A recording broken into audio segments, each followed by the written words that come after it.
14 अगस्त partition horror इस नाम से एक मॉड्यूल रिलीज की गई थी एनसीईआरटी द्वारा, जिसमें sir partition culprits of partition कौन है इसको हाईलाइट किया गया था, जिसमें 3 एलिमेंट्स दिए गए हैं।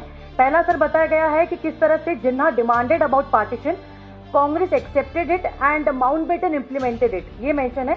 साथ ही साथ नेहरू जी का कोट भी दिया गया है, कहा गया है कि partition was bad but necessary to avoid civil war. ये उनके स्पीच 1938 मैंने तो देखा नहीं, इसलिए अगर आप नहीं खोल के रखिए मोबाइल, दिखाइए जरा मुझे क्या 1938 का जिक्र है। देखिए ना, 1937 मैं पूछ रहा हूँ 1938 डेट है या नहीं है? नहीं। पार्टीशन के इतिहास में 1938 बहुत महत्वपूर्ण तारीख है। आप पूछिए क्यों है महत्वपूर्ण?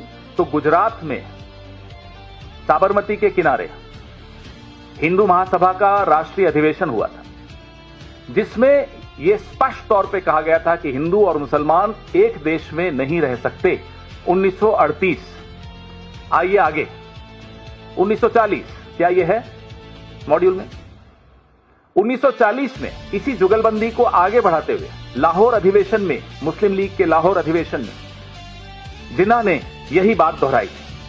1938 में सबसे पहले हिंदू महासभा ने यह बात रखी थी, 1940 में जिन्ना ने वो बात दोहराई थी। अब आइए 1942 में, मैं दावे के साथ कह सकता हूं कि यह तारीख भी नहीं लिखी होगी, है क्या? 1942 में क्या हुआ था ये लिखा है, अलायंस की सरकार बनी थी, लिखा है।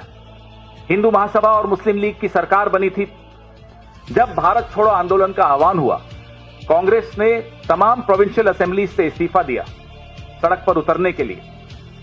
उस वक्त हिंदू महासभा और मुस्लिम लीग ने गठजोड़ किया, गठबंधन किया, सरकारें बनाई, एनडब्ल्यूएफपी में, बंगाल में, सिंध में, और सिंध असेंबली में पार्टीशन का प्रस्ताव पारित हुआ। गठबंधन की सरकार थी हिंदू महासभा और मुस्लिम लीग की। लिखा है क्या उस मॉड्यूल में एनसीईआरटी? आग लगा दीजिए इस किताब को अगर यह सब नहीं लिखा है तो।